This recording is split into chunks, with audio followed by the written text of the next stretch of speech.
வணக்கம். ஜவைஜெட் ஃப்ரம் ஜவாத் வட்டிப்புதூர் பவர் ரைட்டர் அப்படிங்கிற யூடியூப் சேனல் மூலமாக உங்களை மீண்டும் சந்திப்பு ரொம்ப மற்ற மகிழ்ச்சி. அத்தோட எங்கள் சேனலை சப்ஸ்கிரைப் பண்ணுங்கள், பெல் பட்டன் அழுத்த மறந்துடாதீங்க.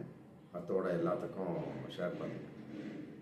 கமல்ஹாசன் நடித்த தக் லைஃப் சிலம்பரசன் நடிச்சிருக்கிறாரு, திரிஷாவும் நடிச்சிருக்காரு. மணிரத்னத்தினுடைய இயக்கம், ரெண்டு பேரும் கலந்து தயாரிச்சிருக்கிறாங்க தக் லைஃப். அந்த படம் ரிலீஸ் ஆகிறதுக்கு முன்னால் எத்தனையோ எதிர்பார்ப்புகள். ட்ரெய்லரை பார்த்தாங்க, ஆனால் போப்பா இந்த படம் கீழ்வானம் சிமக்கும் அப்படிங்கிற ஒரு படத்தினுடைய வெளிப்பாடு, மற்ற ஷோ வேறு படத்தினுடைய காப்பி, ஏதோ ரெண்டு படத்தை கலந்து இது ஒரு படத்தை உருவாக்கியிருக்காங்க அப்படின்னா பலவிதமான ஒரு பேச்சுக்கள். அப்புறம் ரிலீஸ் ஆச்சு.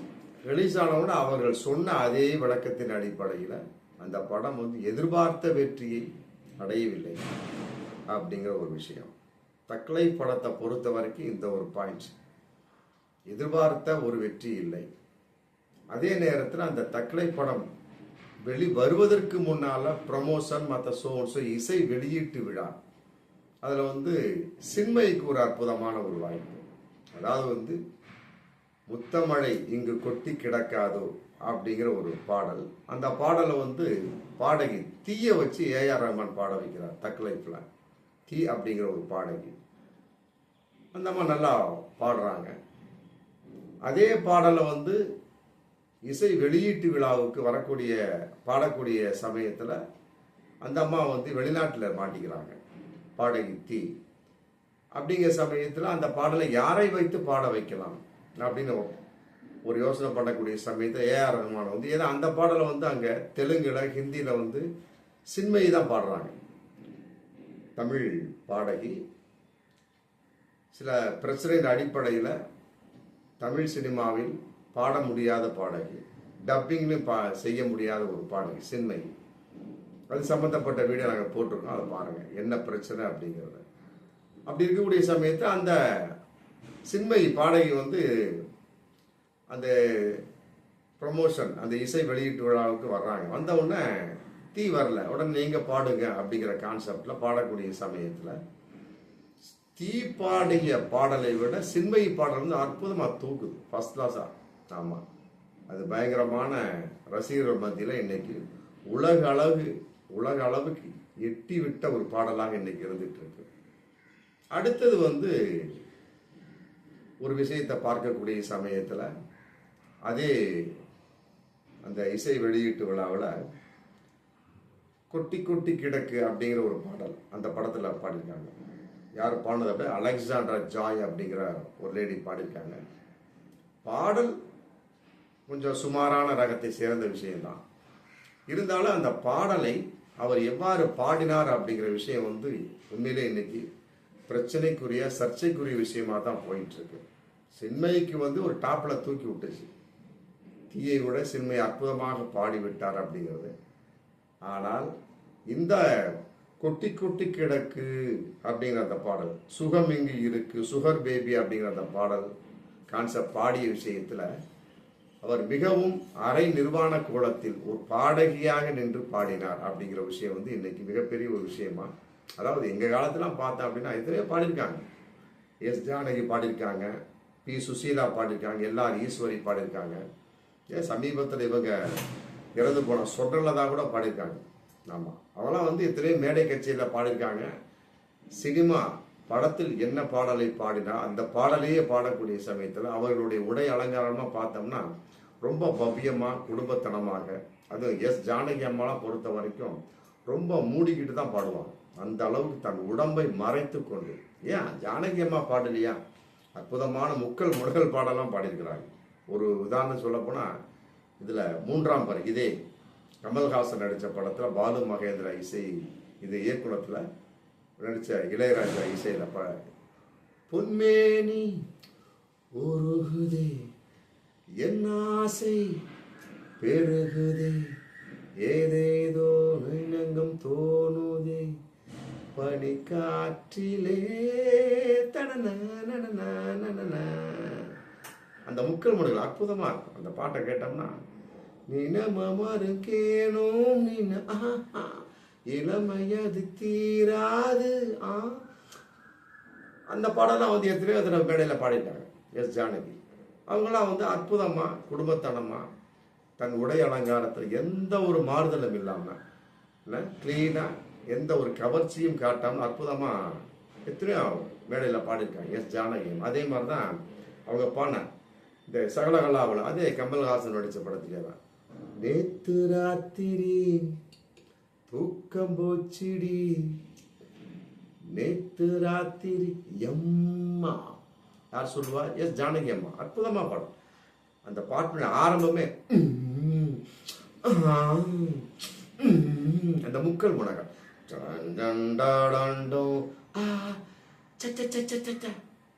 எவ்வளவு ஒரு தக்லை படத்துல அந்த பாட்டை பாடியிருக்கிறாங்க.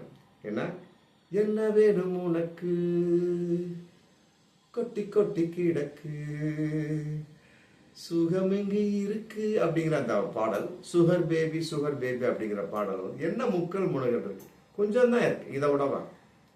ஆனா இந்த பாடலை வந்து மேடைகளை பாடக்கூடிய சமயத்து எஸ் ஜானகி அம்மா வந்து அற்புதமா எந்த ஒரு தன் உடை அலங்காரத்தில் மாற்றம் இல்லாமல் ரொம்ப டீசெண்டா எத்தனை மேடைகளை நான் பார்த்துருக்கேன். அதே மாதிரிதான் நிலா காயுது நேரம் நல்ல நேரம் அந்த பாட்டுல ஆரம்பத்துல அந்த ஹம்மிங்ஸ் வராது, எடுங்க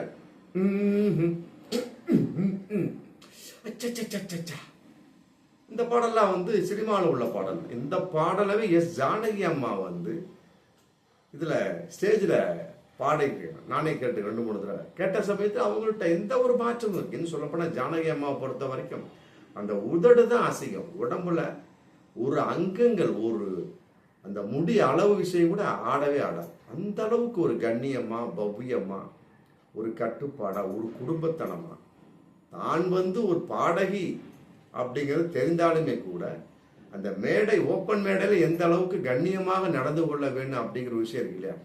அதை பொறுத்த வரைக்கும் ஜானகி அம்மா ஓகே, மற்றபடி பி சுஷீலா ஓகே, இப்போ சமீபத்தில் சொன்னலதா வரைக்கும் எல்லாரும் ஈஸ்வரி வரைக்கும் எல்லாமே ஓகே. ஆனால் இந்த காலத்தை பொறுத்த வரைக்கும் என்ன பாடகியா குத்தாட்ட நடிகையா அப்படின்னே தெரியல.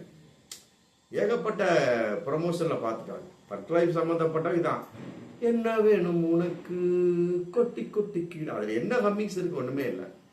ஆனால் அதை சினிமாவில் பாடும்போது அந்த அலெக்சாண்ட்ரா ஜாய் எந்த அளவுக்கு கவர்ச்சிகரமாக இருந்து பாடினாராங்கிறது தெரியாது. ஆனால் அதை வந்து ப்ரமோஷன் விழாவில் இசை வெளியீட்டு விழாவில் பாடக்கூடிய சமயத்தில் அவர் அரை நிர்வாணமாக என்ன தன் மார்பகங்கள் தெரியக்கூடிய அளவுக்கு ஒரு கவர்ச்சிகரமாக ஒரு குத்தாட்ட நடிகையை போன்று அவர் பாடியிருக்காருன்னா உண்மையிலே வந்து அவர் பாடகியா குத்தாட்ட நடிகையா அப்படிங்கிற மிகப்பெரிய ஒரு கேள்வி இன்னைக்கு வந்துகிட்டு இருக்கு. தக்லை படம் எதிர்பார்த்த வெற்றி இல்லாவிட்டாலுமே கூட அந்த ப்ரொமோஷன் வெளியிலாவில் சின்மைக்கு ஜம்ப். ஆனா அலெக்சாண்ட்ரா ஜாய் அப்படிங்கிற அந்த பாடகிக்கு வந்து ரொம்ப டஃப்பான விஷயமா தான் இன்னைக்கு ரசிகர்கள் மத்தியில் அவருடைய இமேஜினேஷனை ஏன் இவ்வாறு கெடுத்துக் கொள்கிறார் அப்படிங்கிற விஷயம். பாடகி அப்படிங்கிற சமயத்தில் அவர் எவ்வாறு பாட வேண்டும், எந்த அளவுக்கு கட்டுப்பாடாக அவர் உடல் அமைப்பு இருக்க வேண்டும், அது அரை நிர்வாண கோலத்தில் என உடலின் பாதி தெரிந்த நிலையில் பாடக்கூடிய சமயத்தில் அவர் என்ன பாடகியா குத்தாட்ட நடிகையா அப்படிங்கிற ஒரு மிகப்பெரிய ஒரு கேள்வியா. அது படத்துல பாடின திரிஷா கூட வந்து அந்த அளவுக்கு ஒரு அரை நிர்வாண கோலமாகவோ மற்றபடி குத்தாட்ட நடிகையை போன்று கூட இல்லை. ஆனால் அது ப்ரொமோஷன் விழாவில் பாடிய அலெக்சாண்டா ஜாயினுடைய ஒரு நிலைமை வந்து உண்மையிலேயே வந்து ஏற்றுக்கொள்ள முடியாது. அது என்னன்னு தெரியும், இந்த காலத்துல வந்து ஒரு அந்த மாதிரி ஒரு இதை ட்ரெண்ட் ஆகி போச்சு. பாடகிகள்லாம் வந்து எந்த அளவுக்கு இந்த காலத்தை பொறுத்த வரைக்கும் பாடகிகள்லாம் ரொம்ப பவ்யமாக கண்ணியமாக அவர்கள் பாடகியா அப்படின்னு 4 பேர் கேட்பாங்க. அந்த அளவுக்கு இன்னைக்கு அப்படி இல்லை. பாடகியை பார்த்தா உடனே நடிகையா அப்படின்னு கேட்கக்கூடிய அளவுக்கு இன்னைக்கு இருக்கிறாங்க. உண்மையில இதெல்லாம் வந்து அவன் ஏஆர் ரஹ்மான் போன்ற இசையமைப்பாளர் மற்றபடி மணிரத்னம் போன்றவர்களாம் வந்து ஏமா நீங்களாம் பாடகி அதை மாற்று கருத்தே இல்லை, நீங்க எதற்காக நடிகையாக மாறுகிறீர்கள் அப்படிங்கிற மாதிரி அவங்களுக்கு ஒரு கட்டுப்பாடை கொண்டு வந்து வரும் காலங்களில் பாடகியாக பாட வையுங்கள். அதான் வந்து எல்லோரும் விரும்பக்கூடிய விஷயமாக இருந்து கொண்டிருக்கிறது. பாடகி நடிகையாக குத்தாட்ட நடிகையாக ஆபாச நடிகையா மாறக்கூடிய சமயத்துல அப்படிப்பட்ட நடிகர் இது என்ன பயன் இருக்கு அப்படிங்கிற விஷயம் இருக்கு இல்லையா. யோசிக்கணும். அதனால வரும் காலங்களில் இசையமைப்பாளர்களுக்கெல்லாம் கட்டுப்பாடு விதிங்க. பாடகி ஒரு ப்ரமோஷன் வெளியீட்டு விழாவில் இசை வெளியீட்டு விழா பாடக்கூடிய சமயத்தில் உங்களை நீங்களாக பாடுங்கள். நீங்களாக இருந்து பாடக்கூடிய சமயத்தில் கட்டாயமாக அது ரசிகர்கள் மத்தியிலே இன்னும் மிக பிரபலியமாக ரீச் ஆக வாய்ப்பு இருக்குது. இந்த ஒரு சீன் பார்க்கக்கூடிய சமயத்தில் கட்டாயமாக அவர் அந்த படத்திலே நடித்திருக்கலாமே அப்படிங்கிற விஷயம் தான் போயிட்டு இருக்கு. பார்ப்போம் மீண்டும் அடுத்த வீடியோ. நன்றி.